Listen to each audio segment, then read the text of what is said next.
Assalamualaikum warahmatullahi wabarakatuh. Anak-anak semuanya ada di rumah. Apa kabarnya? Baik-baik kan? Masih semangat juga ya untuk pembelajaran seni budaya pada pagi hari ini? Oke. Anak-anak, untuk yang pertama, coba marilah kita selalu meningkatkan iman kita, selalu meningkatkan takwa kita, selalu menjalankan ibadah kita dengan sebaik-baiknya, ya.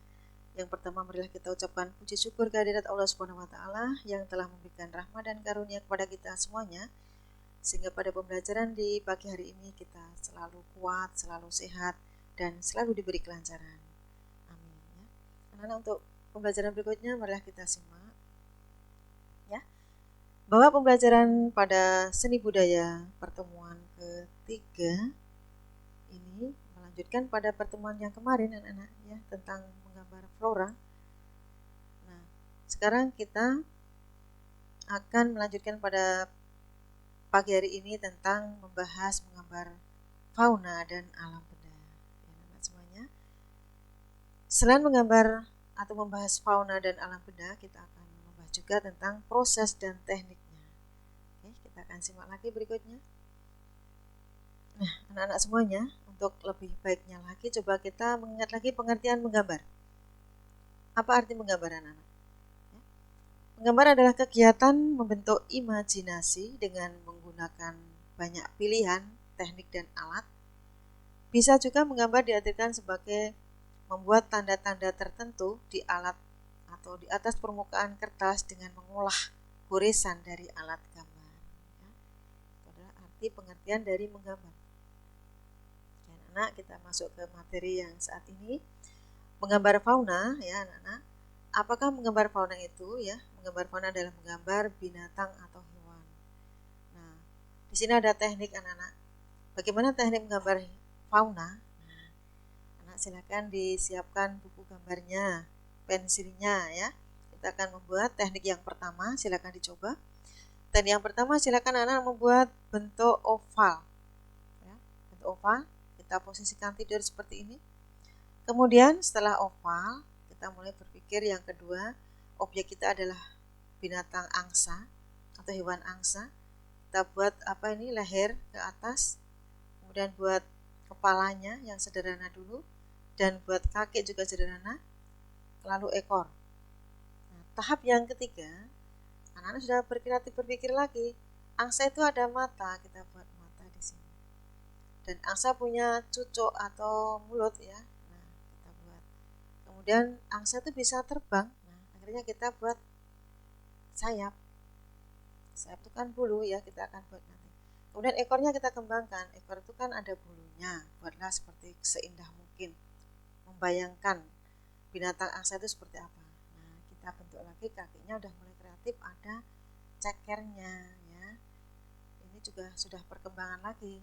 Ya, yang sederhana ini kita cermati dulu, kita simak lagi. Asal anak mau membuat atau belajar praktek di rumah, nanti akan bisa. Dan anak, kita akan berikutnya, ya, kita akan berikutnya menuju ke anak-anak mulai menggambar bentuk. Apa yang diperhatikan di dalam menggambar bentuk, anak-anak? Lihat di sini, menggambar bentuk yang diperhatikan yang pertama adalah proporsi. Dulu di pertemuan 2 sudah saya terangkan juga.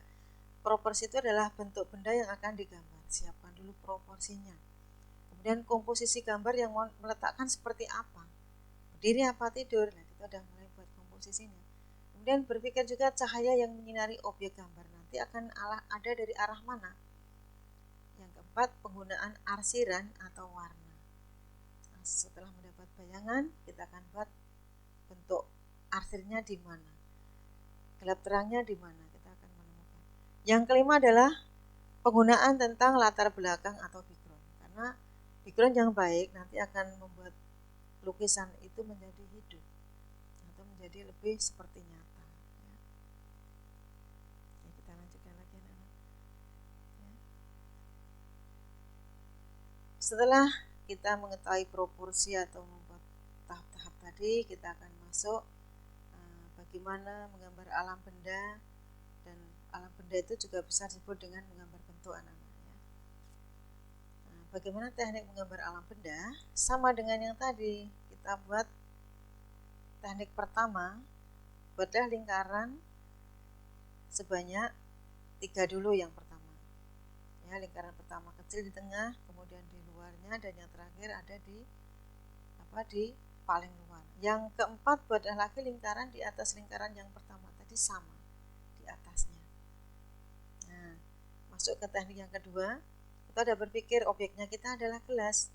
Nah, sekarang kita lihat lingkaran yang pertama kecil tadi, kita buat garisan atau kita tarik garis ke bawah. Udah membentuk sebuah cangkir ya.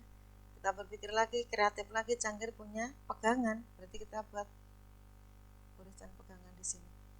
Yang ketiga, kita sudah mulai berpikir, benda ini dapat cahaya dari arah mana. Nah, sekarang kita akan buat tebal tipisnya arsir ini karena ada cahaya yang menyinari benda tersebut.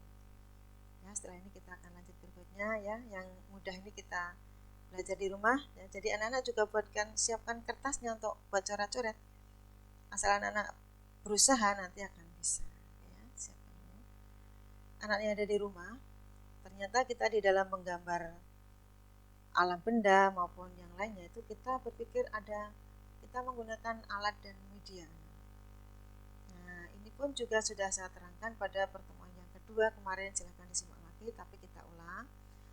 Ya, alatnya adalah pensil, kemudian pensil warna, krayon, pulpen, dan kertas gambar. Lebih jelasnya kalau ada gambar-gambarnya disimak lagi di video pada pertemuan yang kedua. Ya, anak-anak. Ya.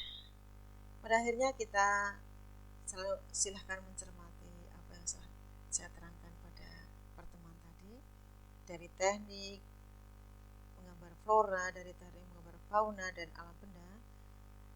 Nah, setelah itu nanti anak-anak mulai praktek di rumah dulu dengan bentuk yang sederhana dulu. Nah, akhirnya pada atau pertemuan sebelum kita akhiri ini, anak-anak akan saya berikan beberapa tugas ya. Yang pertama, anak-anak nanti gambarlah fauna dengan bentuk jenis bebas untuk objeknya. Yang kedua, nanti gambarlah alam benda dengan jenis yang bebas lagi, silahkan dipilih yang anak-anak paling suka. Kemudian nanti silahkan dikerjakan di buku gambar dengan ukuran A3. Silahkan nanti dikumpulkan sesuai dengan jadwal dari kurikulum yang sudah ditentukan ya. Kerja di rumah dengan baik anak-anak. Sebelumnya saya ucapkan selamat mengerjakan tugas dengan baik, jangan mengeluh, laksanakan dengan ikhlas. Dan anak semua, sekarang waktu sudah habis. Pertemuan pada saat ini atau pada pertemuan ini kita akhiri sampai di sini. Sampai jumpa. Assalamualaikum warahmatullahi wabarakatuh.